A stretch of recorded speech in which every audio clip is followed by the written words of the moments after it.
توانیمەوە وەکو کوردێک بەشداری لە پاڵەوان تێ بکەم لە وڵاتی ئەڵمانیا لە مقاتعە ئایرانی فاس لە شاری غولسایم.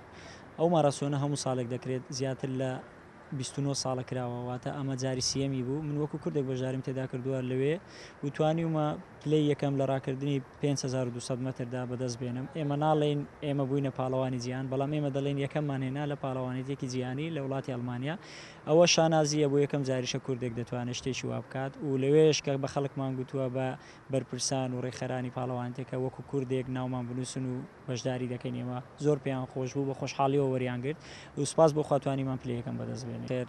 پێشەوەی بڕۆ من لە سەردەرگایەکمدا، بەڵام کەس هاوکاری نەکردم لە ڕووی وەرزشەوە، واتە لە لیژنەی ئۆلۆمپی وەزارەتی وەرش و لاوان یەکێتی گۆڕەپان و مەیدانی کوردستان ئەگەر پێشمان گوتپانایە، ئەگەر بەهاتوە پێشمان گوتپانایە هاوکاریشی وان نەدەکردین کە ئیسفادەی ئێمە بێت، لەبەرەوەی ئیمکانێتی وانیش لە ڕووی پێمان دەڵێن ئیمکانێتمان مەحدودە لە ڕووی وەرشەوە، لەبەرەوەی وەزارەتێکی تایبەت بە وەرزشمان نییە.